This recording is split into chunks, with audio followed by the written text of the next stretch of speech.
When you think of Florida, what do you think of? For me and a lot of Canadians, we think of sunny skies, blue waters, and just heat, especially nowadays in January, February, whenever you're hearing this.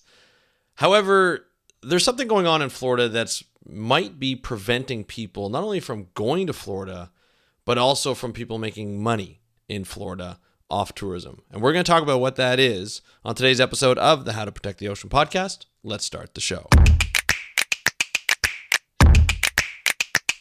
Hey everybody, welcome back to another exciting episode of the How to Protect the Ocean podcast. I'm your host, Andrew Luen, and this is the podcast where you find out what's happening with the ocean, how you can speak up for the ocean, and what you can do to live for a better ocean by taking action. And today, yes, you probably hear it in my voice. It's a little scratchy, and it might get worse as we go along and record because I was in a hockey tournament. Well, my daughter was, and I was coaching, which means I'm cheering. And I'm giving advice, let's just say, as a coach does, yelling across the rink for multiple games. We got to the semifinals, didn't make it through, but a great game and a great tournament. But again, my voice is raspy for this podcast, and I apologize for that, but it just kind of switches it up a little bit. Speaking of raspy, and speaking of, health and cardiovascular systems. We're going to be talking about Florida and what's happening in Florida since 2018, really, since the big, water quality scare in Florida in 2018. If you don't remember, I want to bring you back a little bit because this was a pretty big deal. It was when a new governor, just around the time a new governor was put in place, Ron DeSantis. Governor, I think it was Rick Scott, was in there before. They're both Republican governors. When Governor Rick Scott beforehand had changed the rules, had changed the law for industries that were dumping their waste into Lake Okeechobee. I think it's what it's called, Okeechobee. I always forget the name. Okeechobee. And so they were dumping their waste into Okeechobee, and essentially what would happen is before Governor Scott got into it, they would have to have a specific number, like in terms of nutrients, so nitrates, ammonia, phosphate. They had to hit a specific number at the end of pipe. Anybody in wastewater engineering knows that at the end of the pipe, at the discharge point into the lake, your wastewater has to have a specific numbers of, nitrate, ammonia, nitrite, phosphate, because that causes nutrient blooms, right? Algal blooms, and if you get enough. And I'll go into that part in just a second. So there was a law that was, that all these industries had to abide by, and a lot of it was like Big Sugar. Well, then Big Sugar says, hey, you know what? Like, we don't really want to do this anymore. And Governor Scott's like, hey, you're right. We're government. We don't want to be big government. We're conservative, so we want smaller government. And you know what? You're going to do the best you can, right? And they said, yeah, we'll do the best we can at trying to keep them around that number. They said, okay, sure. Use the best practices you can. And that's what they did, except they didn't care. And so they just released whatever they want because it costs a little bit of money to release at a specific number at the end of the pipe. So with best practices changed into the law, it went, okay, let's continue and let's dump this wastewater. And then what they decided is the Big Sugar decided, hey, because all this waste from Lake Okeechobee was going out, but it was dammed, right? The lake is dammed, so they release water whenever it overflows, or if there's a lot of storm, then they'll release the lake. They'll release the lake water. Now the lake water goes into the Everglades. Great, okay, so the Everglades takes up all those nutrients that are in there and uses those nutrients to grow, right? And to sustain the Everglades. The Everglades is a beautiful ecosystem. If you haven't been down there, I highly suggest you do. And Southwest Florida, there's a big part that it's Everglades. Right? That's a huge, huge part of Southwest Florida.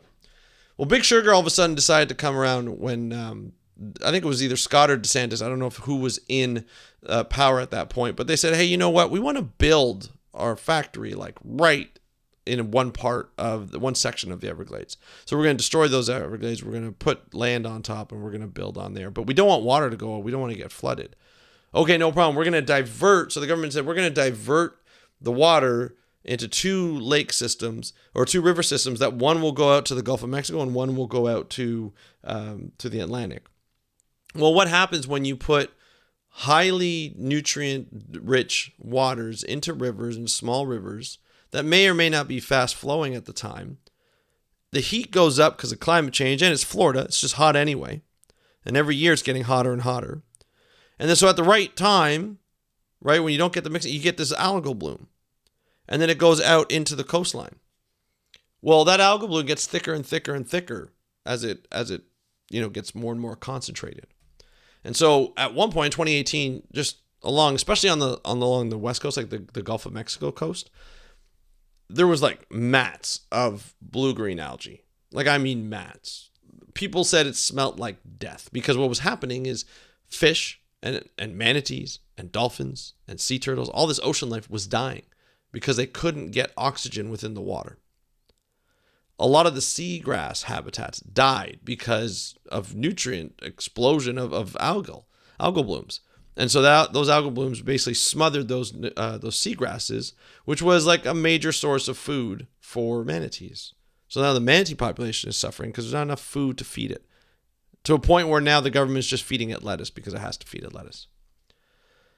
So there's that, right? This is, in 2018. And then what happened is there was a toxic algal bloom, right? And so this toxic algal bloom, we call it red tide. It's basically a concentration of a specific toxic dinoflagellate. And in concentrations, it can kill animals. It can harm people. The breathing could be bad if you're around it, if you don't want to be swimming in this. And you get like a little bit of a red color in the water. And so that was coming up to shore, and all these dead animals were coming up to shore. It got to the point where, I had a friend who lived around there, and she went out to the beach, like just to see, and she said the smell, she couldn't even step onto the beach. The smell was so horrific of just decaying, rotting fish and other animals. It was just gross. To the point where if you had asthma, it actually affected your asthma. If you had breathing problems, it would affect your breathing. And even just for everybody, it would just affect their breathing. And so from an environmental standpoint, obviously it's horrific. You don't want to have this. But then what about what Florida's known for? The tourism, right? You can go to Florida, you can go deep sea fishing, you can go scuba diving, you can go snorkeling, you can go on paddle boards, you can go just swimming like as beachgoers do, go to the beach, right? Build sand castles, do all that kind of stuff. People travel there all the time. Winter, summer, people are traveling. There's high and low seasons, of course. People go all the time. Here in Canada, we have what we call snowbirds, where you get people who are retired and they want to go to Florida. They want to go there for the winter because it's warmer there than it is here in the winter, obviously. And so they go down there for like 181 days. I think they're allowed to go down there before they lose healthcare. So they can go down there for almost 6 months. Some go 3, some go 2, some go 1, some go all 6. And then they go there and, they have a blast. But they're not going to go there if they have, problems breathing. If they can't go on the beach, if they can't go in the water, right? If they can't get the view that they want. They want to enjoy their retirement in the warm sun. But they're not going to do that if it stinks and they can't go outside because it's a hazard to your health. So what does that include? You're like, well, who cares? Maybe you live in Florida, like, I don't even want the snowbirds there, or I don't want tourists there, that many tourists. But that brings in a big part of the economy. And it's not just millions that they could lose, but Florida could lose billions. And there was a conglomerate of, captains of fishing vessels, as well as, where is it here? I'm sorry, I'm just looking at the article. Captains for Clean Water, and that turned environmental advocates, along with the Senabel Captiva Conservation Foundation and the Conservancy of Southwest Florida and local leaders. They sought to uncover what was happening. They want to know what was the damage from an economic standpoint of this toxic algae outbreak, right, in the algal mats. So they basically found out that it could be catastrophic. With every bloom since the catastrophic outbreak, they say we need a wake-up call. This is what the leaders are saying, like political leaders. Simply put, this is a quote from the CEO of the Conservancy of Southwest Florida, Rob Moore. Simply put, our economic and ecological well-being hinge on the quality of these waters. So an event like we saw in 2018 would spell disaster for our commercial recreational fishing industries, which could lose just that one industry $460 million. In just one event, property values would be smacked by a nearly $18 billion blow. A loss of $60 million would hit property tax revenue.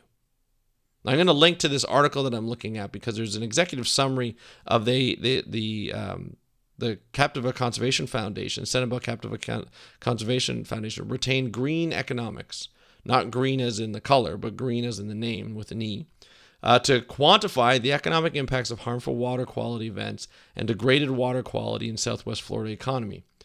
The goal of the report is to measure the impact of poor water quality on the economies of Charlotte, Lee, and Collier counties. These economic impacts also shine a light on the fact that good water quality has a positive economic impact, and financial investments in projects and policies that improve water quality will pay off through a more robust economy.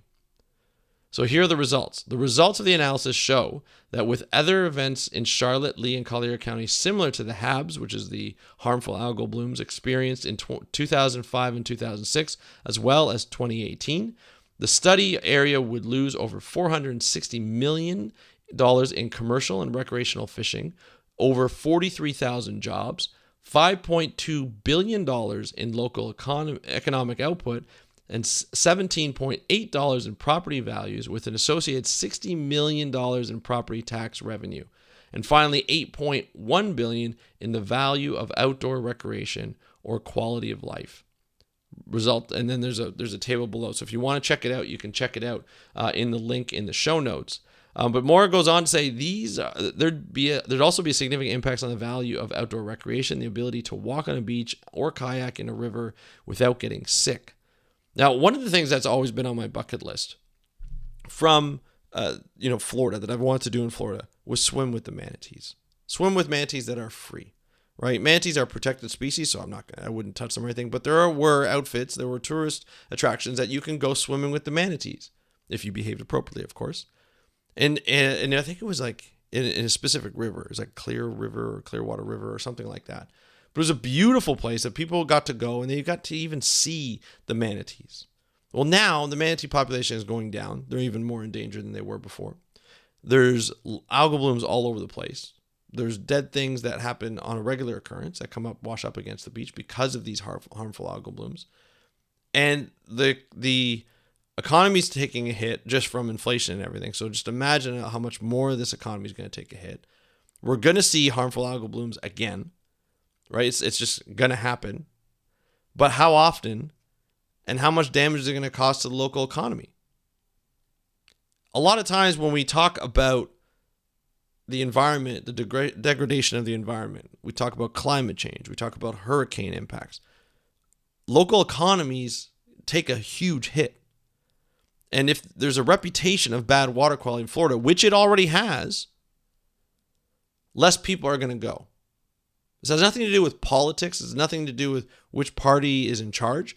This has to do with taking care of water quality. This has to do with taking care of air quality, because good water quality turns into good air quality. Bad water quality turns into bad air quality, especially in localized areas. And then losing jobs on top of that is not going to help the economy. And, I know no matter what political leaders in power, you're going to want a good economy. That's what they're there for. They're there to make sure that the economy is stable. The environment doesn't affect that. So you got to take care of the environment to take care of the people, to take care of the economy, which takes care of the people. So this is something that, has been ongoing for a long time. This is something that we've known for a while. And that was one of the biggest things when Ron DeSantis got in power. When he came into power in Florida, at one point he was like, we're going to put out more water quality stations across the state so that we can monitor the water quality and get more information on there. Unfortunately, I don't know what the status is of those water quality monitoring stations. I've heard different stories based on that. which means like doesn't really mean anything. They could still be in there. They may not be in there. But the water quality hasn't gotten any better. There hasn't been a major event since 2018. However, that is just around the corner. Let's be honest. Last summer was a really bad summer in North America, around the world. And we're not seeing anything good this year. Here in Canada, for area that I live in, Southern Ontario, we've seen a very, very mild winter because it's an El Nino year. We saw a wet spring, a dry summer. It's been kind of a wet winter, but not a lot of snow, mostly in rain. What do you think that's going to cause? We're seeing a change in our climate. It's going to make things worse. It's going to make harmful algal blooms probably having come around more because it's heat and nutrients really make this thing go crazy. And these dinoflagellates that cause like this influx of concentration of these dinoflagellates that cause these harmful algal blooms, this red tide, it happens every once in a while, but if you get the right mix, like you do with climate change, heat and the nutrients without managing the water quality, boom, that's just like a magic potion for harmful algal blooms. So now we're going to see more harmful algal blooms based on what the temperature is like and how much water quality we're monitoring or not monitoring in Florida. So unfortunately, it's like bad news today. I don't like to say that, but this is a wake-up call. Like, we've already seen the wake-up call. This is just a reminder of the wake-up call that this happens more than you think. And it's something that we need to address. It's something that needs to be stated over and over again, and not just stated to the public, not just stated to you guys, right? This audience, you that's listening, it's what are we going to do about it? Right? What are we going to do about it? This is where you team up with places like the Senabel Conservation, the Senabel, where is it? The Senabel Captiva Conservation Foundation, right? You can team up with them. You can team up with the Conservancy of Southwest Florida. You can team up with Captains for Clean Water, or you can do it on your own, where you speak to your politicians. You speak to your representatives or the representatives that are in Southwest Florida and say, hey guys, women, people, hey people, maybe we should take care of this water quality thing because it's affecting the local economy and things aren't going to get better. The heat's not going to get better anytime soon, the increase in heat. So maybe we should worry about the water quality. Manage what we can manage right now and we will be okay. I'm not saying we're going to be perfect, but we will be better off than not. We can manage water quality. That is how we influence the river systems, how we influence the water quality. We can manage water quality. We just need to have the right people, the people who actually care about the citizens of Florida, right? As well as the local economy, and put those regulations back into place and monitor heavily. That's what we need to do. I'd love to hear what you think. What do you think Florida needs to do? Do you agree with me? Do you disagree? I'd love to hear your thoughts. Hit me up on Instagram at How to Protect the Ocean. You can also go to speakupforblue.com/contact, and you can contact me through my email. It goes right to me. I'd love to hear your thoughts. That's it for today's episode on this wonderful Monday. Sorry about my voice. Hopefully it'll be better on Wednesday when I publish next. You know I publish Monday, Wednesday, and Friday. And I'll be publishing every once in a while on a Thursday once I find one of our old interviews to bring back. But anyway, that's it for today's episode. I hope you have a great day. I hope you enjoyed this episode. Feel free to share this with somebody that you think would benefit from hearing this episode and is interested in the oceans. And thank you so much for joining me on today's episode of the How to Protect the Ocean podcast. Have a great day. We'll talk to you next time, and happy conservation.